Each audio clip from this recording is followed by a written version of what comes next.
And please welcome to the stage Kate Henderson.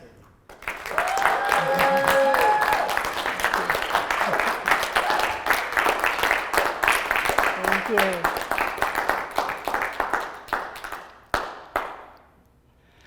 Thank you so much for being here today and sharing in my work in progress. I want to ask you a question. Have you ever had the experience of your life flowing along, having lots of ease, things just getting better and better, and suddenly had it go upside down? Raise your hand. Yes. Yeah, it can be daunting, yeah? Discouraging. It can be so bad you can lose sight of your dreams, right? I'm going to share some stories from my life today that taught me how to recover hope in the face of such adversity, how to get back on track, how to pursue those dreams with inspired action, things I learned in some very difficult times in my life that have now given me the greatest of joy. When my daughter was 5, she was swimming along in kindergarten, I was swimming along in graduate school, and all of a sudden, I became allergic to the world. By that I mean just about everything I took in or touched made me ill. It could be newspaper ink, it could be smelling aftershave lotion, which would switch my brain off. It could be a myriad of foods, everything. So I went to, this is when they were just identifying environmental illness. It was new. And I went to a specialist in this, and she said, no problems. Just move up to a stripped-down cabin on Mount Shasta, right? Take everything off the walls, put on aluminum foil, take out the rugs, take out the heat, you'll be fine. Well, I had also just become a single parent in the midst of this. I wasn't going to be fine. I thought to myself, there must be less primitive ways to heal, right? It shouldn't be this difficult. And about that time, coincidentally, I ran into a book by Norman Cousins called Anatomy of an Illness. And his whole idea is, if you want to heal, you must do something you love. Now this was back before this was a popular idea in the culture. In the 80s, this was not a popular idea. And I thought for a minute, what would that be? Do something you love? I just worked. But then, wait a minute, I have always loved to sing, but I haven't ever dared take it up as my dream.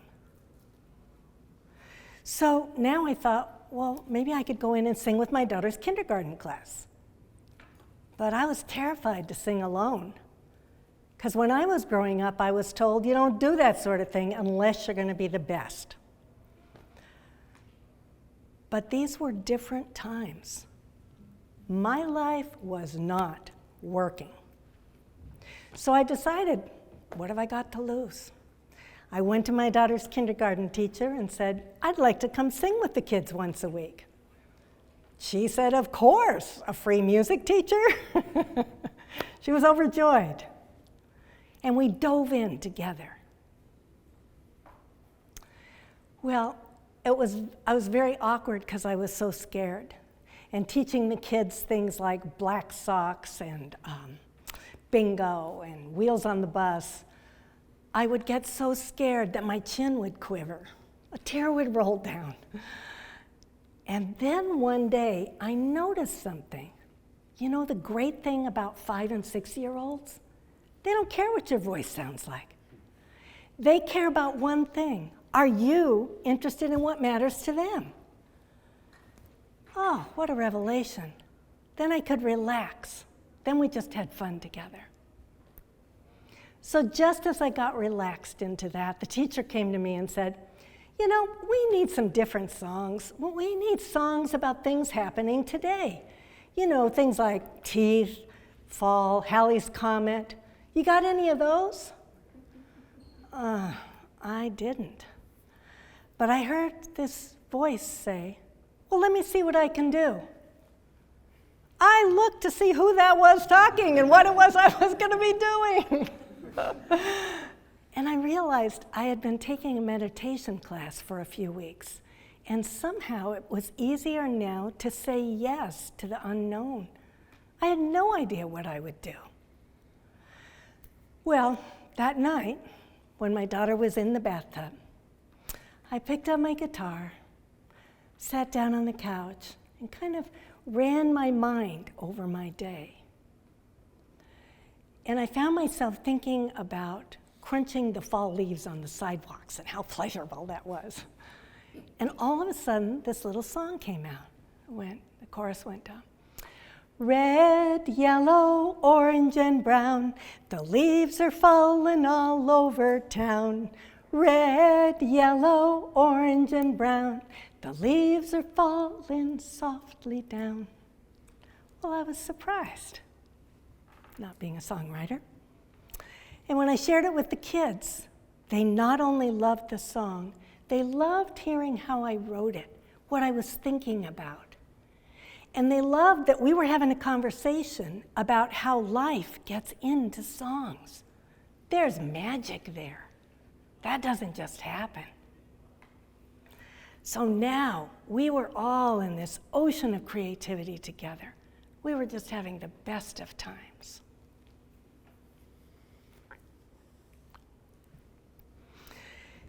Our year went on.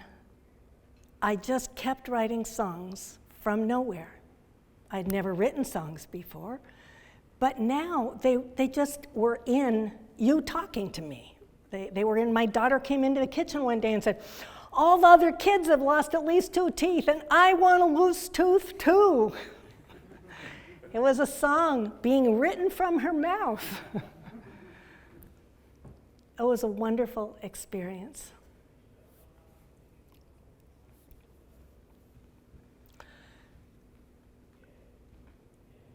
When Valentine's Day rolled around that year, I noticed that I had a lot of different feelings. I felt low. I felt sad from illness and divorce and the changes that was bringing about in my life. But I felt elated at how free I was feeling to be me. Didn't have to know what I was doing to be me. And as I thought about that, this song came out, Hearts Are Red. And the chorus goes, hearts are red when they're full of love. Hearts are red when they hurt. Hearts can feel both good and bad. Our heart is what makes us work. Well, when I shared this with my young friends, a little boy named Dino looked at me with big eyes. I said, have you ever noticed how your heart can feel both very good and also very bad? Dino scrooched across the floor. He got right up in my face and he said, you know what, Mrs. Anderson? I think about that every day. 6-year-old Dino. Well, Dino was overjoyed anytime we sang the heart song, and he began to heal. He began to get more connected. He wasn't bouncing off the walls all the time. And as Dino healed, so did I. It was like this dream I didn't know I had to write songs had gotten activated and had taken me into my house of dreams, a place I had never been before, frankly, because I was busy working. And now it was becoming home. I'd like for us to take a minute and have us all check into our house of dreams right now. If you just close your eyes and take a deep breath. And as you breathe out, let yourself float downward and inward, deeper and deeper. And notice as you arrive in your house of dreams, dreams here that you have lived. And now also notice dreams that are in the shadow, perhaps. Call one forward and ask it what action it needs from you. to activate.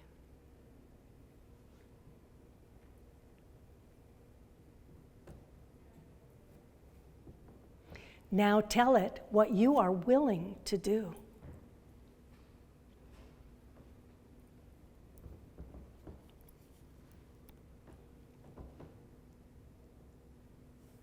And when you're ready, gently bring yourself back to the room and perhaps jot a note or two. Our insights from our dreams can be fleeting. You've got to catch them on the fly.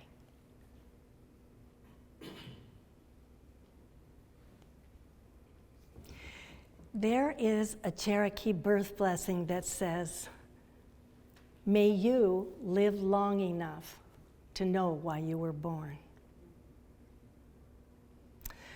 About 12 years ago, I was at the height of my professional career as a hypnotherapist and a life coach. I was always going really well, and I had even given a small concert of my songs and stories. I was jazzed about life. I was living my dream. But on November 1st, all this changed. On a very cold morning, I slipped on an icy ramp.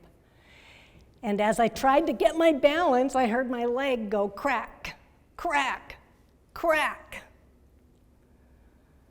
I landed face down in the icy grass. And it hurt so bad that when the EMTs came, I said, "Just leave me here." But when I got home and started recovering, it wasn't so bad. It was just a little interruption in life. Bones heal, right? So I started designing the next course I would teach. But about a month later, when the cast came off, I had this odd pain in the back of my calf. The doc said, "Don't worry," sent me home in a walking cast. 3 days later, my foot swelled to twice its size, and it was like, an overripe peach ready to split open. That's what my foot looked like. I called the doc, and he said, "These kinds of injuries just need physical therapy." I was not too sure about this, but I didn't have a better idea. So I went. At 5 o'clock the next morning, I had a massive pulmonary embolism.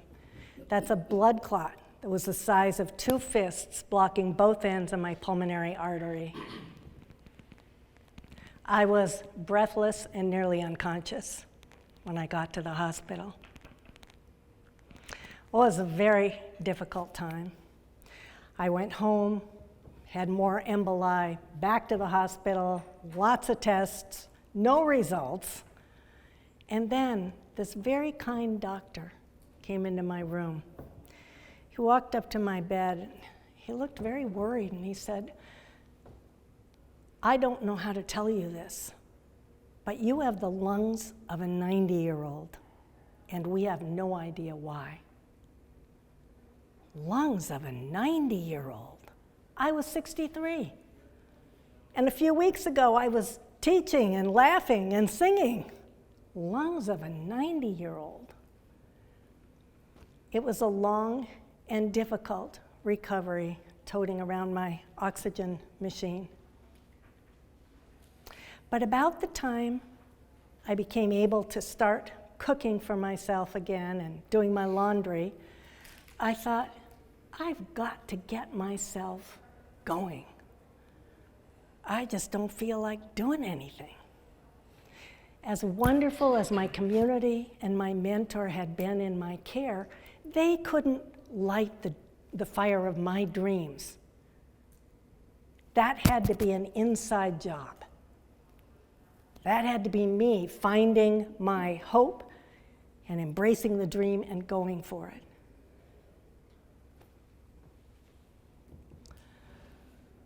Well, I couldn't think exactly how to do that.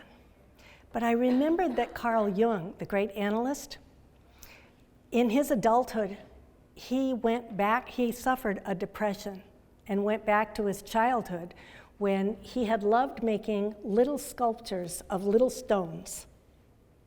And as he did this, it inspired him to build an actual stone castle, which he lived in for the end of his life. He coached everyone, go back to your passion of your childhood, to locate what your passion and your purpose is now in the present. What was your passion? Are you doing it now? If not, why not? Are you too tired or don't feel good? What if you made time for something you love in your life?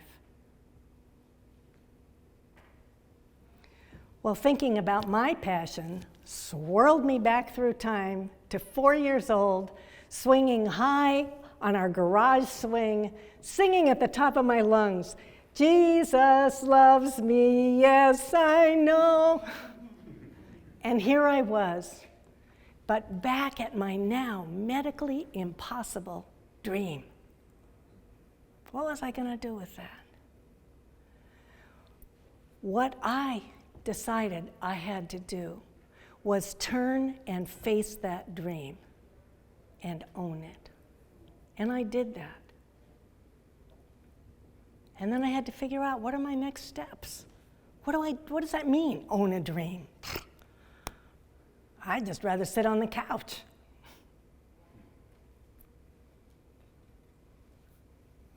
Well, I thought about Julia Cameron. In The Artist's Way, she wrote about how you can activate any dream with one small action. You don't have to do the whole thing at once. And she gives the example of, if you want to be a scuba diver, go out and buy a fish tank for your desk today, or a little fish bowl. Doesn't have to be a fish tank even. And I was thinking about that as I was rummaging through my closet one day when a whole folder fell on the floor of the songs I had written with my daughter's class. They were tattered, still handwritten on legal pads that were now flaking with age. And I picked them up and it made me smile reading the words of the songs. If your love bucket has gotten kinda low. No, they don't make roses like you no more. There were so many, and it reminded me of the kids and our wonderful time together. And I thought, so what's my fishbowl?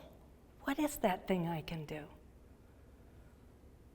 Well, I can't sing them, but I could type them. So I started typing up the songs, and there turned out to be over 100 of them that I had written. Got them organized into a binder. Felt very proud. But I was afraid to take the next step because I knew it meant picking up the guitar and using my voice. But I did. I sang Hearts Are Red, thinking of Dino. And my voice was weak, but these 90-year-old lungs could still pump some air. And I thought there must be more where that came from, right? Why stop there? So, trembling a little bit, I went to my computer. I thought, I have to find a way to sing now. But I was approaching 70, and I had this inner mandate to sing. It was like, I have to sing.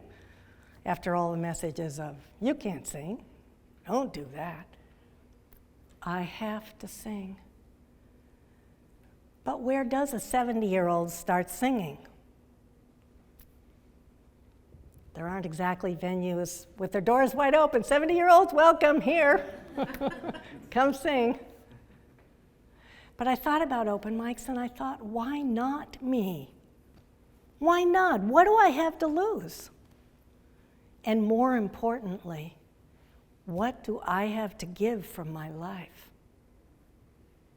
Why not just do it because I love it? Because love comes out of me that way.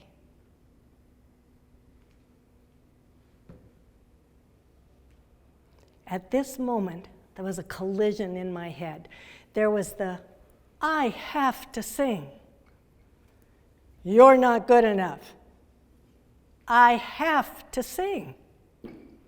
You're not. And then the judgment fell away. It was pointless. It just wasn't about anything real. And with that, I continued on at the computer, Googling open mics. I said, I've got to go find out what I can do. Googled open mics north and south of Seattle, every place in between. And I made a list and I made a commitment to go to one open mic a week. And that was a very powerful act because I had to keep showing up every week. I didn't like any of the first ones I went to. I felt horrible. My voice shook so hard I could hardly get words out. I didn't like the places. I didn't feel like I belonged there. And then somebody said, hey, come on to this one. It's the best open mic around. And when I got there, it was a sports bar. Translation, loud. And I had come to sing my song, Love's the Only Wisdom. Now, you might guess from the title of that song that it's not really sports bar material, but it's what I had. And so I sang it. And halfway through this song, I became aware that all the TVs in the back had been turned off, and all the people were gathered at the door where I was singing. I was the only sound. It was an absolute revelation. I realized it didn't matter how good my voice was, didn't matter how good anything was, because that's all a myth. It just mattered that I sang from my heart, that I was real. That was what I had, and it came from the deepest parts of me. And that's what people responded to. People came over when I finished and were like in tears, thanking me for singing my song in a sports bar.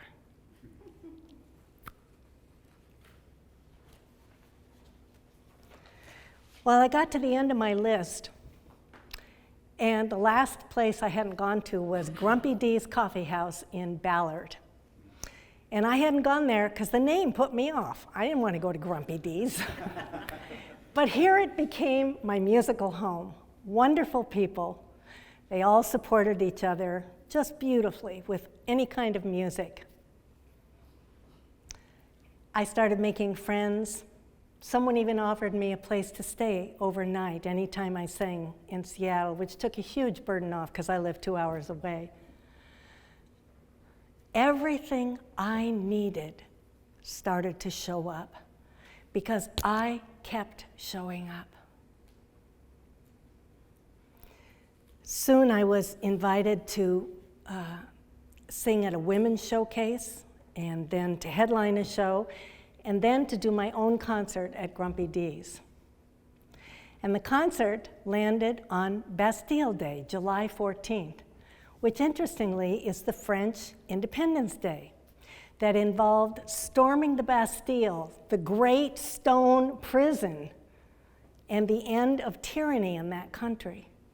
So here I was on that anniversary, storming the walls of my conditioning that had kept my dreams captive.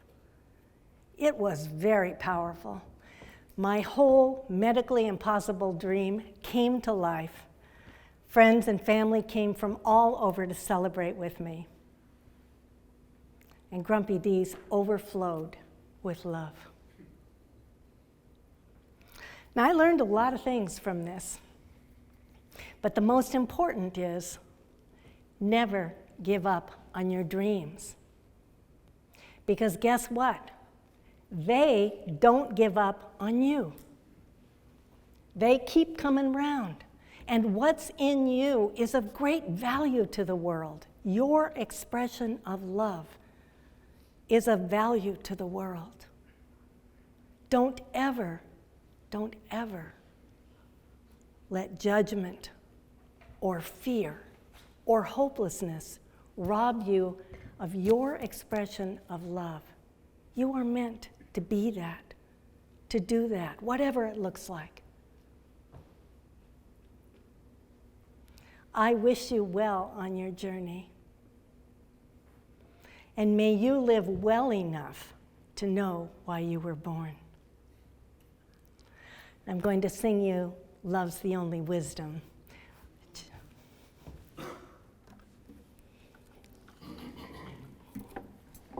Kind of a summary of that whole story.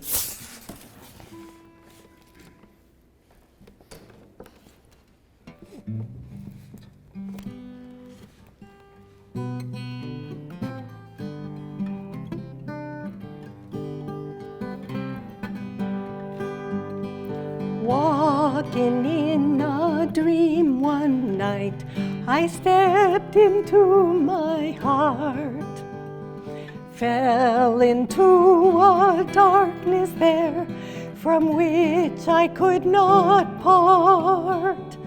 The darkness dreamed of light somewhere. I floated through her depth. There in a golden pond, the goddess smiling slept. She said, love's the only wisdom a body ever knows. Love in my knowing is like a budding rose. It flows like a river going down to the sea. Live in that river, you'll be free.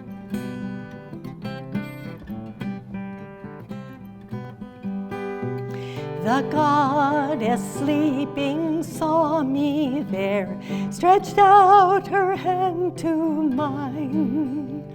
But stumbling in my darkness then, her hand I could not find. The darkness dreamed of love somewhere. I floated on her wings. Now I saw the goddess hand held fruit ripening. She said, love's the only wisdom a body ever knows. Love in my knowing is like an open rose. It flows like a river going down to the sea. Live in that river, you'll be free.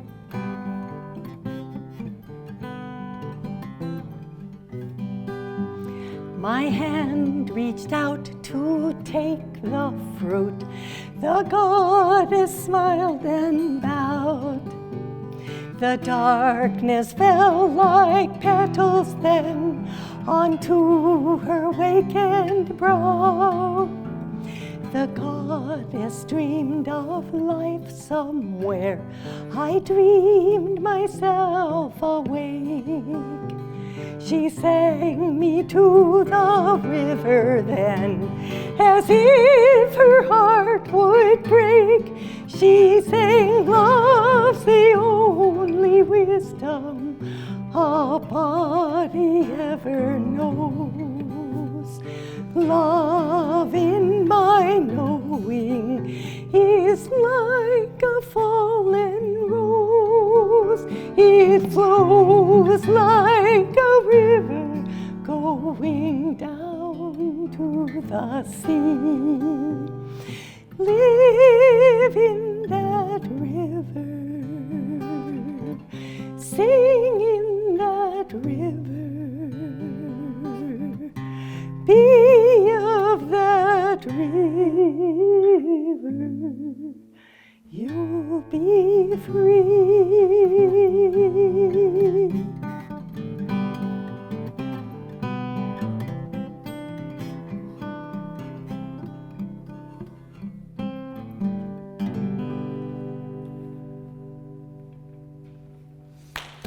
Thank you.